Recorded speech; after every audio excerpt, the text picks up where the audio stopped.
فرامرد مرزایی صدایتان داریم، بفرمایید. عرض ادب و احترام مجدد به تمام دوستانی که در این جمع هستند و مهمان ویژه امشب. خدا را سپاسگزارم که هم تجربه دارن هم علم دارن، ولی در یک گپی که گفتن در خلای امنیتی غنی و کرزی قرار داشتن به نمی موی سفید موافق نیستم. بزرگوار، اگر در گذشته دورتر بریم، چند سال قبل به شهادت رساندن داوود، سید خیلی و نوار ویدیویی که از حامد کرزی پخش شد، گفت یک منطقه را که طالب میگیره، ما چی حق داریم که بگیم حق نداری بگیره؟ او هم افغان است. اگه هست این همه بازی هایی که صورت گرفت، این همه خون و شامی مردم که اوجا به قتل رسیدن، جوانای رشید این مملکت، پس این ارزش کجاست؟ پس ماهی از سر گنده میگردد نیزیدم. حتی اگر بمباران در حالت هم نشه که 5 یا 6 ولایت افغانستان مثل هلمند، فاریاب، به دست کی سقوط کنه؟ طالبان سقوط کنه.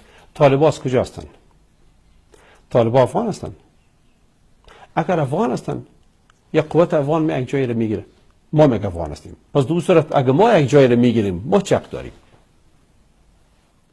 اگر ما افغان هستیم، همه ما، یک افغان چرا دیگه افغان رو میگه توی جایی رو گرفتن نمیتونی؟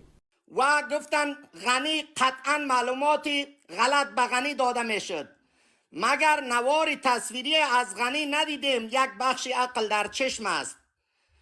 به خود برادر قهرمان ملی گفته که ما به زور امریکایی ها یا به زور قوم یا به هر زوره که باشه شما را از این مملکت بیرون میکنم. از این کده هشدار بزرگتر ما کی به خود می آییم؟ سوال کنیم، باعث نمایندهشان از خود دکتر صاحب سوال کنیم. در خور متن لوی جرگه قانون اساسی، زمانی که لوی جرگه یک مقدار به درازا کشید، دکتر صاحب اشرف غنی آمد به صراحت در محضر 20 نفر به ما گفت جناب صفی صاحب، یادت باشه هر وقتی که ما به قدرت برسم، یا توسط قوم یا توسط شمشیر یا توسط خارجی، شما مردم از کشور بیرون میکنید. تو دان خدا ای 5 سال پیش با همی فروتن ما در فیسبوک لایف می آمدیم. باور به خدا کنی گپای گفته شده که با نمی ذهن کم حس میکردیم که دولت موندگار نیست. فرمایید بزرگوار، دیدگاه نظرتون در مورد فاریاب. در همین مورد یک کوتاه میگه زهر است عطای خلق، آن گرچه دوا باشد، راحت زیکی میجویی آنجا که خدا باشد.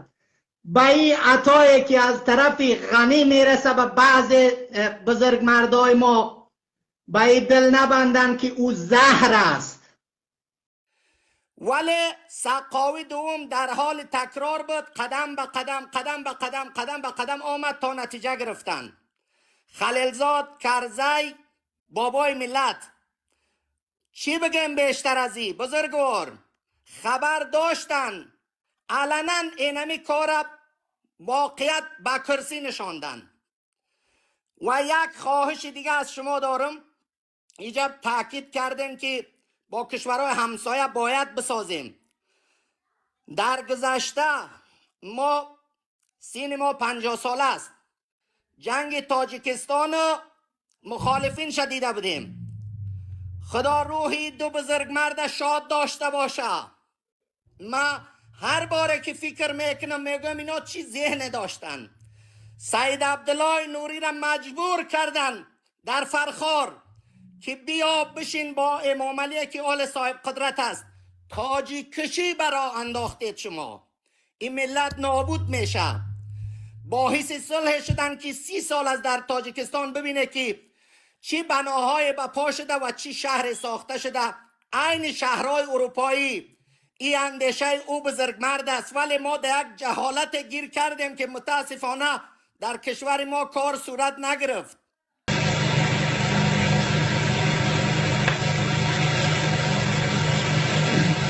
فرخار هم یک شاب جای تاریخی شده. فرخار یک خانه است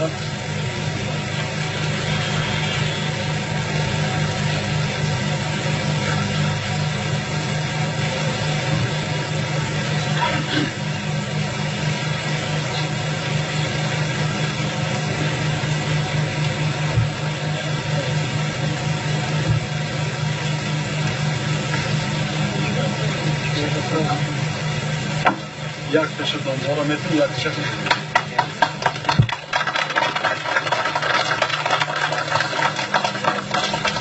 اینجا شما اوناش هم از زمین جنوبی میری وقتی میشه